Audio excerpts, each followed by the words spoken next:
மதுரை சித்திரை பெருவிழாவினுடைய ஒவ்வொரு நாளும் கிட்டத்தட்ட உலகின் நீண்ட பெரும் மக்கள் திரளினுடைய பங்கேற்பில் நடைபெறக்கூடிய விழாக்களில் சித்திரை திருவிழாவும் ஒன்று.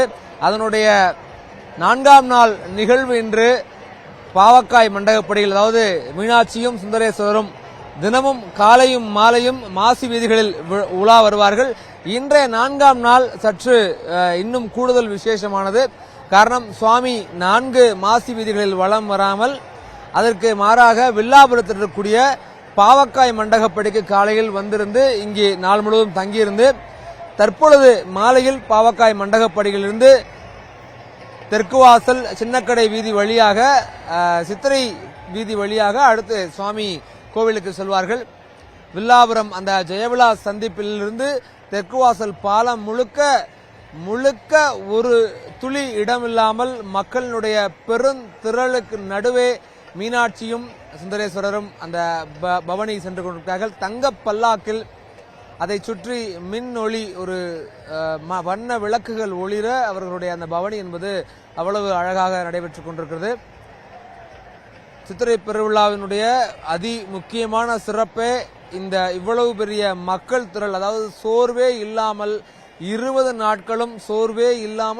நாட்களும் அதே உற்சாகத்தோடு, அதே கொண்டாட்டத்தோடு, அதே பெரும் எழுச்சியோடு இந்த மக்களுடைய பங்கேற்பு இருந்து கொண்டே இருக்கும்.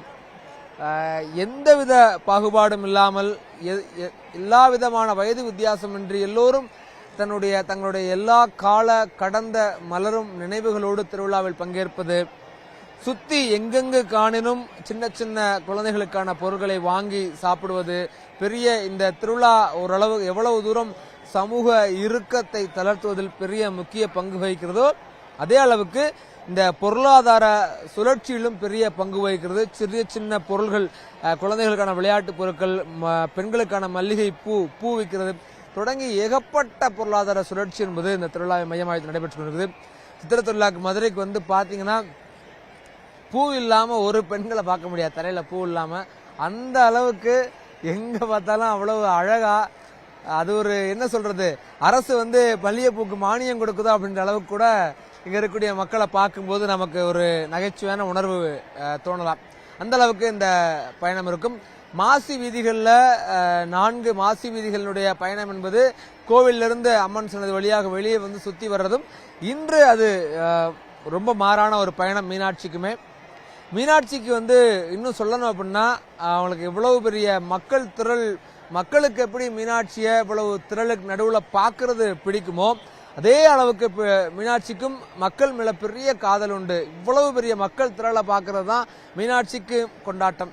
ஏன்னா அந்த அம்மா வந்து மக்களோட இந்த மதுரை அப்படிங்கிற ஒரு பெரிய வையம் இருக்குன்னா, அந்த வையத்துக்குள்ள வாழ்வாங்கு வாழ்ந்த ஒரு அரசி, மதுரையினுடைய அரசி, தங்களுடைய அரசியை பார்ப்பதற்காக வந்த மக்கள் இவர்கள், தங்களுடைய அரசியை கொண்டாடுவதற்காக வந்த மக்கள் இவர்கள்.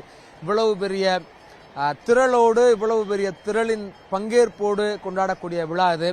அடிப்படையில் சித்திரை திருவிழா என்பது எந்த எளிய சாமானிய மனிதர்களுக்கும், பாரதி சொல்வது போல வேடிக்கை மனிதருக்கும் கூட அவர்களுடைய வாழ்க்கையின் உச்சபட்ச மகிழ்ச்சியையும் நேர்மறையான நிறைவான ஒரு நாட்களையும் அளிக்கக்கூடிய ஒரு தகுதி கொண்ட ஒரு விழா அப்படின்னா அது சித்திரை பெருவிழா தான்.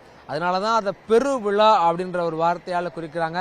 அவ்வளவு பெரிய விழா தான். அவங்களுடைய வருடம் முழுமைக்கும் மதுரை மக்கள் அவங்களுக்கு தேவையான மொத்த உற்சாகத்தையும் மொத்த எனர்ஜியையும் மகிழ்ச்சியையும் இந்த ஒரு நாள் சொல்ல போனா அந்த ஒரு திருவிழாவில் 18 நாள் 20 நாள் நடக்கக்கூடிய திருவிழாவில் சேகரிச்சுக்கிறாங்க.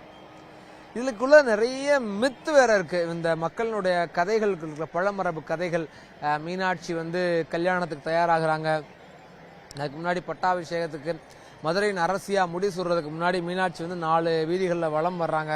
அப்புறம் முடி சூடுறாங்க, கல்யாணம் பண்ணிக்கிறாங்க, தேரோட்டம் வர்றாங்க. இதெல்லாம் அந்த தேரோட்டம், அந்த மீனாட்சி கல்யாணத்துக்கு அழகர் வர்றாரு, கல்யாணம் வந்து அவர் வர்றதுக்கு முன்னாடி நின்று போயிடுது, அவர் கோச்சுக்கிட்டு திரும்பி போயிரு. அப்படியான சுவாரஸ்யமான கதைகள்லாம் இருக்கு. இந்த கதைகள், இதுக்குள்ள அந்த கதை வழியாக மக்கள்கிட்ட இருக்கக்கூடிய பண்பாட்டு தொடர்பு இருக்குல்ல, மீனாட்சியும் அழகரையும் அண்ணன் தங்கச்சின்னு மக்கள் சொல்றது வந்து அவங்களுடைய திராவிட பண்பாட்டு வழியில இருக்கக்கூடிய ஒரு உறவு முறை. அதைத்தான் அப்படியே தங்களுடைய சாமிக்கும் அவங்க பொருத்திக்கிறாங்க. அந்த உறவு முறையில தொடங்கி இங்க இருக்கக்கூடிய எவ்வளவு பெரிய மக்கள் திரளுக்குள்ளக்கூடிய ஒரு தனி மனித ஒழுங்காகட்டும், இன்னும் ஏராளமான பல்வேறு சாதிகளுடைய பங்களிப்பாகட்டும், இன்னும் இஸ்லாம் போன்ற பெரும் மதங்களுடைய வெவ்வேறு மதம் சார்ந்த மனிதர்களுடைய பங்களிப்பாகட்டும், இதெல்லாம் கலந்து இந்த திருவிழா வந்து ஒரு பெரிய பண்பாட்டு பெருவிழாவாக, பண்பாட்டு பேராறாக இந்த திருவிழா வந்து உருவெடுத்து நிற்கக்கூடிய ஒரு சூழல்ல தான் மதுரை இருக்கு.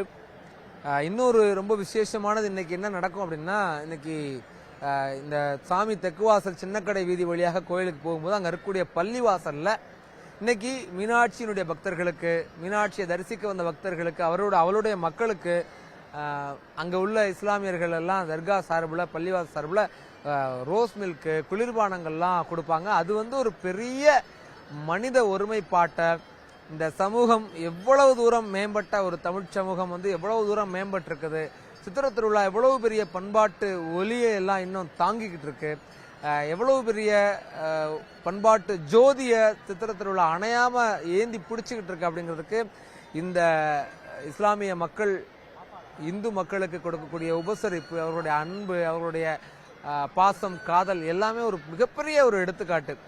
இந்த வகையில தான் சித்திரை பெருவிழா வந்து ஒரு எந்த காலமும் அழியாத, ஒரு துளியும் குறையாத, அதனுடைய வீரியம் குறையாத, அதனுடைய உயிர்ப்பு குறையாத ஒரு மாபெரும் பயணத்தை, மாபெரும் பண்பாட்டு பயணத்தை காலம் கிட்டத்தட்ட பல நூற்றாண்டுகளாக தொடர்ந்து நடைபெறக்கூடிய இந்த பெரும் பண்பாட்டு பயணம் இன்னும் காலம் கடந்து மக்களுடைய இன்னும் அதிகப்படியான பங்களிப்போடு இதே அளவுக்கான பண்பாட்டினுடைய ஒலியை ஏந்தி இந்த இங்க இருக்கக்கூடிய ஒவ்வொரு மனிதருக்குமான அவங்க மொத்த வாழ்வுக்குமான நிறைவான நாட்களையும், நிறைவான தருணங்களையும், மகிழ்வான காலங்களையும் அவங்களுக்கு நினைச்சு பார்க்கும் போதெல்லாம் சித்திரை திருவிழா ஆவால அந்த நினைவுகள் கொடுத்துக்கிட்டே இருக்கும். தன் மனிதன் அவனுடைய வாழ்க்கையில நிறைவான நாட்கள் மட்டும்தான் வாழ்நாள் முழுக்க அகத்திலையும் மூளையினுடைய நரம்புகள்லையும் மூளையினுடைய மடிப்புகள்லையும் எஞ்சி இருக்கும். அப்படி நிறைவான நாட்களை எந்த சாமானியனுக்கும் எந்த எளிய மனிதனுக்கும் கொடுக்கக்கூடிய ஒரு பெரு விழா. அந்த விழாவினுடைய பங்களிப்பு என்பது ஒரு துளியும் மக்களினுடைய உயிர்ப்போட, அவர்களுடைய பெரு உயிர்ப்போட, அவர்களுடைய பெருகி வரக்கூடிய உயிர் அனுபவங்களோட நிறைஞ்சு பொங்கிக்கிட்டே இருக்கு.